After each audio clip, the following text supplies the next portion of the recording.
Oke, teman Tekno semuanya, hari ini kita punya kesempatan yang luar biasa. 1.500 km champion dari Carita ke Banyuwangi. Betul Bar ya? Banyuwangi ya. Carita ke Banyuwangi. Dan hari ini kita udah datang bersama dengan kita ada Yusuf Kibar. Ren. Dan ada Bapak Reza, Om Reza. Siapa dia? Oke, nanti kita akan bahas. Bayangin saya. Per lu Pak. Per lu bukan ini. Pairing lu kan? Rencananya kita akan pair, tapi tidak terjadi pair. Tapi tidak terjadi pair. Karena pair saya memilih untuk mengantar ke Carita. Oke, baik. Jadi mengantar dan menunggu. Itu pair saya mau terpisah sama saya. Bisa digabung. Oke, ini seru banget karena tadi kita udah ngobrol-ngobrol sebentar dan oke, langsung aja. Jadi sebelum ke Kibar, kita mau sedikit bahas dulu. Mumpung ini race map-nya juga ternyata masih dibuka. Ini udah hari setelah race. Race terakhir tuh hari apa ya? Bertanggal berapa ya? Gue lupa ya. 17 ya. 17 Agustus ya. Berarti sekarang tanggal 27 27 ya. Udah 10 hari ya. Iya, Udah 10 hari dan ini race map-nya belum ditutup dan kita masih bisa lihat. Oke, sebelumnya gue mau congrats dulu untuk semua finisher karena ini bukan event yang gampang. Betul, Bar? Betul, Bapak? Oh, yang jemput aja susah, apalagi yang goes gitu. Yang jemput aja susah ya? Iya. Ngepasinnya susah juga ya? Iya. Apalagi yang goes. Oke. Alfinder adalah juara. Oh, best. Keren lu Bar sekarang. 1.500 mengubah hidupnya. Apa yang berubah?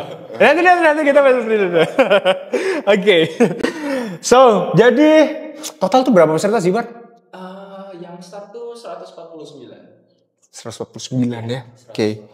149 dan kalau kita cek sebetulnya di sini tuh tapi ini nomor 158 pair tuh tetap dihitung ya. Ada 151 158 ya. Oke. Dan yang finish itu di Yang finish under COT kalau nggak salah 89 orangnya. Ada NC non kompetitif. Oke. Itu saya lupa sih. Pokoknya ya saya ingatnya sih yang di bawah COT itu adalah 89 orang kalau nggak salah. Oke, dan ini kalau kita lihat nih teman Tekno semuanya, jadi kita coba bacain dulu ya. Nih Kibar nih luar biasa. Bar, ntar kita ngobrol banyak Bar ya. Kibar itu cap number 128. Checkpoint 1 itu duration 20 jam 34 menit. Oke, dan total itu di 81 jam 30 menit Bar. Lu apa sih Bar? Lu ngapain sih Bar? Bukan Android ya Pak ya? Bukan ya? Dia manusia super. Kalau sekali lagi kayaknya dia bakal jadi Apple ya? Tergerak nggak? Oke, Kibar 81 jam 30. Terus kemudian ada second finisher di sini ada Mas Zidan ya, Mas Zidan Atala. Mas Zidan Atala ini terpaut 24 menit ya Bar ya? Iya, 24 menit. Dan ini ada cerita menarik nanti. Wah ini seru banget. Terus kemudian di nomor 3 ini ada Stephen Doe. Stephen Doe ya. Ini dari mana nih Bar? Ini luar ya? Dia ini orang luar. Dan ya kemarin waktu kita ride bareng waktu di museum, ada salah satu temennya. Dan temennya ini cerita sih menarik terkait dengan Steven. Dia habis finish, dia lanjut ke Bali. Goes. Itu jalan terus nggak ini waktunya ke Bali? Oke. Terus kemudian di posisi keempat ada Mufti Fadilah, ada Om John Bumiharjo juga. Terus kemudian ada Faisal Rifai ya, ada Mas Faisal Rifai. Juga sebetulnya di sini juga ada Om Handika, ya, dia juga sudah menyelesaikan sebetulnya ya, sudah menyelesaikan. Hanya memang ada teknis ya, tetap semua finisher itu luar biasa ya Pak ya. Luar biasa, 1500 tuh nggak gampang. Dan ini ada nomor 7 ini. Ini, aduh, Wonder Woman. Lotte ini kebetulan teman goes kita juga ya. Teman goes kita juga dan ini juga, ini luar biasa juga. Ini tuh dia finisher pertama ya, female finisher ya. Female finisher dengan waktu tempuh total itu di 108 jam 16 menit. First female finisher. Kemudian ada Nelson. Aduh, Nelson keren ya Nelson. Gue sempat lihat Nelson itu di atas, kalau nggak salah di Bromo waktu dia ada sedikit cedera ya, kalau nggak salah ya. Iya. Ya dan bagian betis kalau nggak salah. Hamstring atau apa ya? Hamstring kalau nggak salah ya. Tapi dia lanjut ya. Iya, sama finish best. Ya, gue sempet chat dia, tapi dia mungkin lagi ya fokus. The best, Nelson, Hazlan, Ismail Saputra, Muhammad Irwan ada di sana juga. Terus kemudian, nah ini adalah first pair finisher ya. Ada Abi dan Ganes. Abi dan Ganes. Temen gue juga nih ya. Satu home base. Tangsel Pride. Berarti Tangsel 3 ya. Kibar, Ganes, Abi. Ada apa sih Tangsel Bar? Waduh, banyak kalau dijelasin banyak banget ya.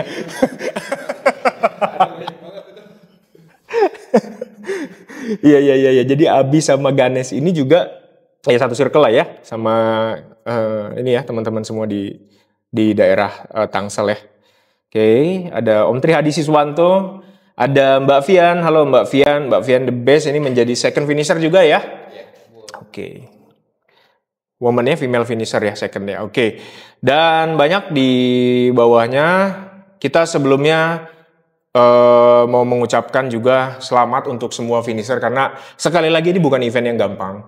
Banyak sekali dan tantangannya juga nggak ini ekstrim lah ya, bisa dibilang extraordinary event, dan mereka semua bisa selesai. Oke, kita kembali ke fokus karena ini fun fact-nya, ini event ultra pertama lu kan? Betul, ini event ultra race pertama. Kalau dibilang ultra pertama enggak, event ultra iya. Event ultra iya. Event ultra pertama iya. Oke. Lu pernah event semi ultra gitu ya? Atau apa event-event yang terjauh sebelumnya apa sih? Lu kayak kiber tuh biasa kalau gue ultra tuh gue bareng sama teman-teman aja. Sama Om Reza? Enggak. Oh pernah ya, kita kayak gitu kayak itu gue wisata ya, gue wisata. Semi ultra. Kalau semi itu berarti capek berhenti. Itu semi. Oh, kalau ultra nggak bisa. Kalau ultra iya bisa. Bisa. Tergantung rider ya. Ada COT. Kalau semi ultra itu COT-nya kita yang ngatur. Oke, baik. Oke. Berapa kilometer waktu itu, Bar? Terakhir ya? Paling jauh itu, jadi yang pertama gue jauh tuh ada 500 kilo, itu ada Rapa Festive. Rapa Festive kan dalam seminggu 500 itu, kilo, saya bikin sama teman-teman itu 1 hari. 1 hari, Bar? 1 hari. Itu kan ibadahnya akhir tahun nih. Iya nggak sih, semua cyclist ibadahnya akhir tahun deh. Iya. Jadi ada Alek namanya. Kebetulan Alek itu teman kita juga. Dia kayak pengen bikin sesuatu lah di tahun itu. Oke. Gitu kan. Jadi dia ngajakin, ada saya, ada Denis Dewano, ada Pak Guru Sigit, sama satu lagi ada Mas Buser kalau nggak salah panggilannya. Itu kita berlima, start dari jam 3 subuh, jam 3 jam 4 lah, itu finish jam 10 malam, nyelesain Rapa Festive gitu. Dan waktu selesai itu kan upload di Strava, kalau itu seluruh dunia mas, itu masih yang pertama nyelesain itu kayak peringkatnya gitu. Itu sempat masuk peringkat 2 waktu itu. Waduh, di dunia tuh. Iya di dunia, tapi di hari itu doang. Karena kenapa? Karena yang lain yang lain pada gila-gila mas. Setelahnya kan ya itu kan hari pertama. Iya. Banyak yang lebih banyak aja. Iya. Sama Om Reza? Om Reza ikut staffnya doang. Kenapa Bapak? Ikut staffnya doang. Saya itu kebetulan event akhir tahun itu Rapa Festif barengan sama Persisi Sejak. Jadi saya sih nggak terlalu berapa. Yang saya uber Persisi Secengnya. Jadi ya udah ngikut aja dulu. Tapi kalau diikutin terus nggak kuat saya. Oh iya. Jadi akhirnya cuma 200 kilo cukup lah. Ya. Tadi aku mau masuk, cuman udah bilang nggak kuat saya. Nah, jadi ya oke lah kita tos aja ya. Tos aja. Oke, paham sih ya. Jangan diikutin kalau masih muda. Oke, baik. Oke. Teman Tekno, jadi Kibar nih mungkin kita kenalan dulu ya. Jadi Kibar nih salah satu master fitter di ID Match Teknobike BSD ya Bar ya. Saat ini juga masih fokus di ID Match juga. Terus kemudian Om Reza. Nah, jadi Om Reza ini salah satu juga perwakilan dari Stray. Karena Stray dan Teknobike kita kolaborasi waktu itu ya Om ya. Betul. Kita kolaborasi, kita sama-sama untuk bisa support Kibar untuk bisa di Bentang Jawa gitu. Oke, dan kita langsung, ini banyak pertanyaan Bar sebenarnya Bar jujur. Tapi gue masuk nih Pak ya. Jadi, lu tuh kenapa ikut Bentang Jawa gitu loh Bar? Itu agak sedikit dijebak sama Pak Reza. Tapi ceritanya masih gini Pak. Jadi tahun lalu itu emang saya sempat terinspirasi sama Bodo, finisher pertama di Bentang Jawa 2023. Jadi anaknya Om Reza tuh kayak, kan kita kayak bahas Bodo kayak gitu kan, anaknya Om Reza tuh Nanu namanya. Iya. Itu kayak dia tuh emang seneng lah sama Kibar gitu, dan Kibar emang sering semain juga sama dia gitu kan. Terus dia dengar ada Bodo bisa nyelesain Bentang Jawa 3 hari, terus kayak anaknya Om Reza tuh, Om Kibar bisa kayak gitu juga kan gitu kan. Om Kibar bisa kayak Bodo juga kan kayak gitu Mas, sama Om tuh kayak gitu. Terus waktu yang Bentang Jawa 2024 Om Reza tuh Bentang Jawa tuh buka registrasi tuh, daftar aja dulu Bar, kali aja keterima kan gitu awalnya. Gak taunya alhamdulillah sih baru keterima. Ya udah habis itu langsung persiapan Iya. Gitu lah. Kenapa? Agak sedikit dijebak sih sama beliau. Ya. Sebenarnya menariknya adalah gue itu menawarkan ke Kibar dari tahun lalu apa 2 tahun yang lalu. Gak cuma Kibar, gak ada namanya Kevin. Oh Kevin. Oh ya sebut aja, ada kok di sini Vin. Saya nawarin juga, cuman memang jawaban Kevin mutlak sama kayak saya. Lebih baik di belakang layar. Ya. Yang terjadi hari ini nih sebenarnya nggak seperti biasanya. Kayak di depan layar gitu. Khusus di sini nih. Saya mau muncul dan mau memberikan apa ya, obrolan receh. Iya. Makanya tadi dia bilang Om Reza ini siapa? Bayangan saya. Bayangan. Per yang menunggu di Banyuwangi. Nah itu dia. Jadi sebenarnya Kibar tuh punya bayangan banyak. Banyak. Bayangan ini kan jarang muncul. Bayangan ini ada yang nganter. Oh iya, sebelum ke situ bayangan yang nganter ini siapa? Yang nganter nih kebetulan house-nya saya. Jadi apapun yang terjadi itu akan bareng saya gitu. Tapi kebetulan ini bagi tugas ya. Namanya Kevin. Kevin dari Teknobike ya. Vin, aman Vin? Jadi dia mengantar Kibar. Dan saya sebagai bayangan satu lagi yang menjemput. The best sih. Di sini juga ada menarik nih saya menjemput. Nanti kita bahas ya. Oke. Iya. Coach Kevin. Kalau coach biasanya dia udah dulu ultra. Iya dong.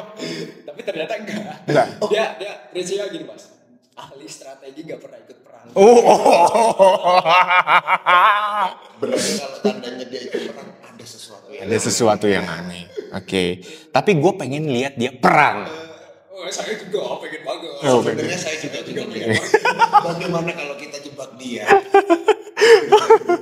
Kevin Tutuarima ya. Kevin Tutuarima. Jadi waktu itu diantar oleh Kevin Tutuarima dari Teknobike ke Anyer. Anyer ya Vin ya waktu itu ya. Ke Anyer, start, terus kemudian dari Om Reza, dari Stray ada di Banyuwangi pada saat itu ya untuk siap untuk menjemput Kibar.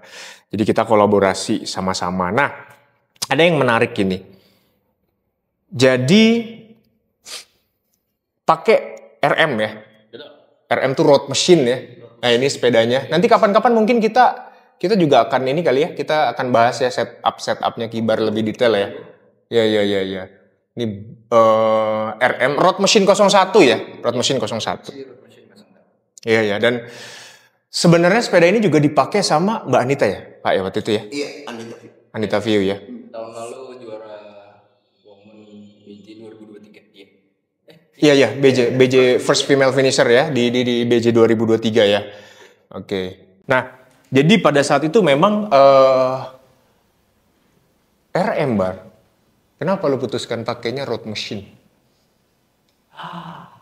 Mesin. Kan kemarin ada pilihannya tuh Orbea Orca Aero sama Orbea Orca Climbing. Oke. Sama road machine. RM. Jadi Orbea Orca Aero sama Orbea Climbing itu kurang cocok sih kalau buat endurance. Iya. Ada RM, wah pas banget ini yang mau tipikal endurance performance kan Bentang Jawa juga itu endurance dan race. Kan? Race. Ya, jadi perpaduan pas banget di RM. Oke. Dan ini ada yang menarik.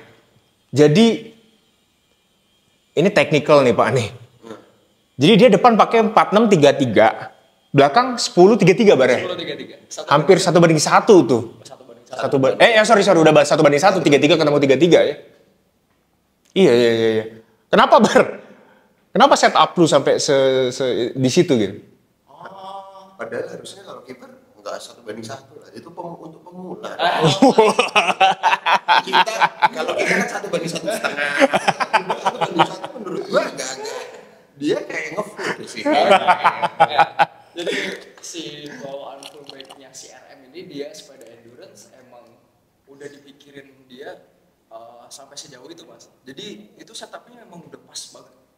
Jadi 1:1 4633 sama 1033 tuh setupnya tuh pas banget. Jadi waktu di nanjak dapet, waktu di rolling dapet, di flat masih oke gitu. Iya dan mereka tuh kayak udah kasih full bike dan kasih yang terbaik sampai gear-gearnya tuh udah pas banget buat. Iya. Ini ada yang menarik nih Pak. Dia bilang sama gua katanya, tapi ini gua lihat ini skillnya dia sih emang jago ya. Jadi shifting nih. Ini jarang loh, serius. Iya. Dia bilang sama gue gini, Mas,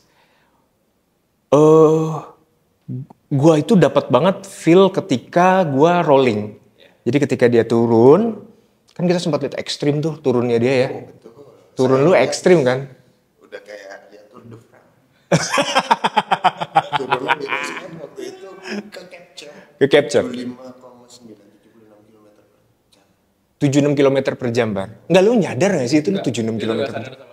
Jadi kalau di jalan kan emang gak terlalu merhatiin cyclocom speednya berapa, jadi kayak seenaknya muter ya kaki gitu. Iya. Berarti ini sepeda emang senyaman itu ya, sampai lu gak sadar bahwa lu di top speed yang sebenarnya untuk manusia normal itu udah ngeri ya. Atau kita yang terlalu ngeri ya Pak Ibu ya? Turunan itu kan mental satu ya Pak ya, mental. Dibalik memang gear dan lain sebagainya macam memang ngaruh sekali. Tapi memang tadi ada satu momen di mana Kibar bilang sama gue, Mas, gue itu bisa merasakan sepeda. Ini sangat membantu dia, karena dia bilang gini, ketika dia turun, terus kemudian dia masuk ke roll, ke uphill gitu, ke tanjakan, dia ini skill shifting ya sekali lagi ya. Lu bisa masuk ke dalam rasio langsung yang karena nggak semua orang bisa rasain momentum, bener nggak sih? Bener. Ya, karena ketika kita turun terus kemudian kita langsung dihadapkan dengan tanjakan nih yang ekstrim, let's say gitu ya. Terus kemudian ada momen di mana gue pribadi pernah merasakan sampai keberatan salah rasio Pak. Iya dong. Gue waktu itu di Bandung sampai gue ini ada Om Andi di Bandung nih. Jadi gue sama dia, terus begitu gue nafsu banget di depan, begitu tanjakan, gue nggak bisa muter kaki lagi Pak. Gue telat shifting. Terus gue disalip dia terus kayak, lu mah muda doang, nggak bisa shifting. mau mandi, beraga baik. Itu gimana Bar, coba Bar? Ya jadi emang kebiasaan saya dari dulu sih. Biar nggak nuntun atau keluar power berlebihan Mas. Oke. Itu biasanya tuh kalau ada turunan panjang, lihat depan ada tanjakan lagi, itu dibandul kalau saya bilang. Jadi waktu turunannya tuh dibejuk terus sampai ya semaksimal speednya kita lah, semaksimal speednya kita, abis itu nanjak. Nah itu tadi yang Mas Bimo bilang emang skill shifting sih. Skill shifting saya tuh bisa ngebandul sampai saya tuh biar nggak terlalu boros power. Jadi kayak bisa langsung, jadi dalam speed tinggi, abis itu langsung turunin gear. Nah si gearnya ini itu kayak pas banget Mas, kayak pas banget. Saya kan dari gear besar terus ke gear kecil. Nah itu kayak setupnya tuh pas banget, kayak langsung ngikutin aja. Langsung naik. Jadi nggak ada power loss lah ya. Nggak ada power loss. Jadi semua kepake. Efisiensi powernya dapat banget. Muscle memory juga sih Pak ya. Muscle memory. Karena itu kan sepersekian detik lu bisa gitu tuh udah. Itu emang gabungan sih, experience dan latihan. Best Bar. Oke Bar. Belum ya? Kalau kita bahas, kita berdua sih kayaknya. Kita hobi aja Pak. Hobi kita juga sebenarnya nggak hobi. Kalau ada tanjakan, oke ini pertanyaan dari gue. Menurut lu, tanjakan yang paling ekstrim selama hidup lu setelah melewati 1.500 ada nggak? Atau lu tetap ada satu lagi nih tanjakan yang menurut lu benar-benar wah ini lagi jemplang itu udah raja terakhir sih Mas. Raja terakhir. Itu istighfar sepanjang itu saya entah mungkin karena udah lelah di jemplang itu, jadi udah 1.200 kilo ya, 1.200 kiloan, terus nanjak ketemu yang gradiennya di atas 20%. Wah itu berasa kayak apa ya? Iya, rasa emosional tuh kumpul semua. Iya, kayak mikirin ini lah, mikirin itu lah, kayak gitu-gitu lah. Iya. Sama. Terus saya tahun lalu pernah nyoba. Oh, Bapak pernah tahun lalu? Saya udah pernah survei. Oke. Yang memutuskan akhirnya saya tidak akan ikut. Mbak Vin, lu pernah nggak sih Vin? Pernah nggak jemplang? Gue percaya sih kalau dia ngomong makanan sehari-hari. Nah jadi Mas itu Mas, dan setelah finish itu ya kumpul-kumpul lah, udah pulang lah kayak gitu kan. Ditanya gimana tanjakan jemplang, nuntun berapa lama atau berapa kilo atau Iya. Oh tiba alhamdulillah nggak ada nuntun, tapi berhenti ada, tapi nuntun nggak ada sih. Wadah kaget Mas. Wah the best sih. Nah itu the best ya. Setelah Kibar cari tahu sendiri, yang nggak nuntun ternyata setahu Kibar ya, itu Zidane sama Kibar berdua doang. Best. Ya. Best. Ya, untuk di tahun ini ya. Untuk di tahun ini. Tahun depan ya? Itu ada beberapa lah ya. Iya, yang nggak nonton juga tuh ada juga. Mas Jeff itu juga nggak. Mas Jeff ya? Oh iya Mas Jeff. Jujur ya. Boru. Oke. Jujur itu rata. Sebenarnya gradiennya masih bisa digoes kalau cuman 500 meter. Kalau cuma 500 meter. Oke. Ini 5 kilo Pak. 26% gradiennya ditahan. 26%. Gimana 5 kilo ditahan 26%, 1.200 kilo. Tapi lu sebetulnya udah pernah lewat situ belum sih? Gak pernah Mas. Sama sekali. Itulah kuncinya. Saat lu ikut Bentang Jawa pastikan belum pernah tahu rute. Baru Anda pasti yakin bisa. Karena ketidaktahuan itu.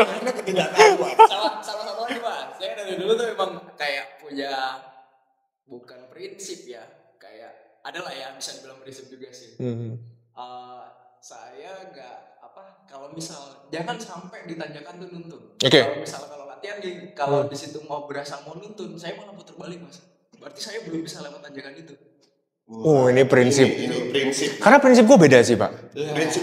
Prinsip lu gimana? Saya dulu nih, lebih baik saya nggak goes. Kalau harus kayak gitu. Tapi ini prinsip saya sebenarnya kalau untuk tanjakan, tuh biasanya saya lebih baik yang datar-datar aja. Yang datar-datar aja. Karena saya sebentar, tahu beban hidup saya udah berat, ditambah beban nanjak itu jauh lebih berat sih. Itu saya. Pak Dipo gimana? Kita skip yuk pertanyaan yang barusan. Enggak, tapi memang gue banyak terinspirasi sama Kibar. Karena gue kan memang lagi ini ya, lagi lost nih sekarang nih. Cuman kayak pengen, aduh gila ngeliat kibar tuh kayak, karena setiap hari Pak, apa bahasanya tuh dot watchers ya, dot watchers ya. Jujur gue pribadi tuh, mungkin lu lebih parah dari gue, karena lu kan menanti kibar kan, ya kan. Nah, oke ini dari angle gue ya, yang di rumah nih gue nih, bangun tidur gue tuh liatin lu di mana, ya kan. Gue chat, Vin, gimana Vin, kibar, aman mas, gana gini. Oke, karena gue sempet chat kibar. Cuman gue tahu lu fokus banget ya Bar ya. Jadi lu banyak banget. Iya. Dan gue gak dapet balasan dari kibar. Jam-jam 11 malam gitu gue lihat masih goes Pak. Jam 12 masih jalan. Iya kan? Nah, itu gimana dari angle lu apa? Lu dot watchers. Gue hampir berapa tahun ini setiap event bintang Jawa gue dot watchers jadi sih sebenarnya. Dimana gue akan memantau itu dan yang namanya netizen dot watcher itu kan mengomentari semua yang paling enak mengomentari. Betul. Jangan suruh lakukan dong ya. Di situ emang, dan kebetulan di sini kan ada Kibar, ada Lotte, ada Abi dan Ganes yang memang kita sponsorin ya. Bisa dibilang adalah waktu gue lihat mereka nih kayak wow keren banget ya. Dan terutama mungkin di Kibar ya.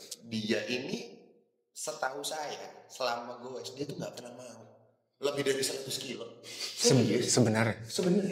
Dan waktu dia memutuskan 1.500 mungkin gue agak flashback ya. Waktu dia memutuskan 1.500 gue cuma ngeliat dia dan yakin lu kan? Yakin. Oh iya sudah. Dan di situ emang menurut gue Kibar itu membuktikan bahwa sebenarnya dia itu mampu. Semua orang tuh mampu. Selama memang punya tekad.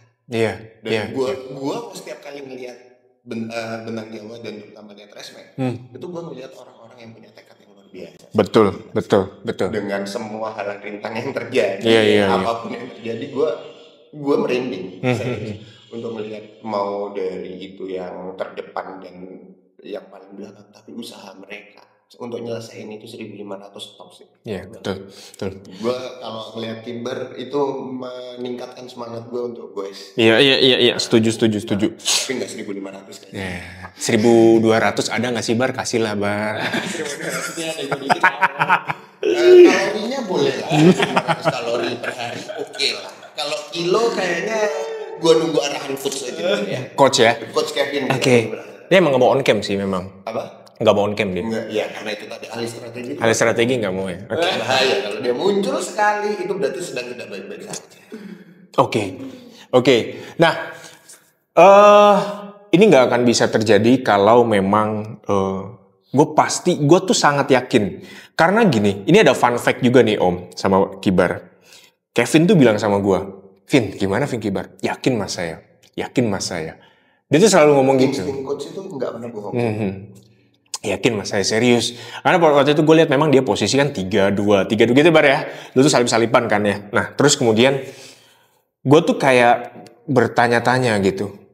Sebetulnya preparation lu tuh di mana sebetulnya Bar yang paling krusial? Nah itu boleh tuh di-share. Karena kita tahu ya sama Kibar itu kan nggak pernah mau melakukan hal itu dan tiba-tiba lu berhasil dan alhamdulillahnya dia nomor 1. Nah itu poinnya. Iya. Jadi gue pingin tahu nih sebenarnya bisa nggak sih lu kasih bocoran apa sih yang buat betul. Di luar tekad ya. Kalau tekad itu nomor 1 lah. Tekadnya nomor 1 ya betul. Sebenarnya banyak yang salah saya buat persiapin sih mas. Oke. Pertama tuh di sepeda, terus di sepeda ya kayak hal-hal kecil tuh jangan sampai keganggu atau trouble apa segala macam sama mekanik lah. Oke. Dan itu di sepeda terus abis itu kayak pemilihan gear tadi gitu ya terus kemudian semua dari setup ban, wheel set ya kayak gitu lah. Jadi kayak emang bener-bener diseriusin buat long distance. Oke. Siapin itu. Nah, ini kan setup lu gue potong ya. Ini setup lu kan kayak begitu tuh di gambar tuh. Iya. Ini ya. Nah, ini setup ini akhirnya lu temukan ada yang lu kurangin atau ada yang lu tambahin? Ada yang dikurangin. Dibikin simbol tuh tas depan nggak saya pakai. Oke. Jadi nggak saya pakai karena kayak buat biar ringkas lah. Iya. Gitu. Jadi ya hal-hal kecil-kecil kayak gitu sih. Atau mas itu saya bikin setup sesimpel mungkin untuk di sepeda. Terus yang kedua, nah ini privilege saya sebagai beginner. Ya, ini privilege Kibar.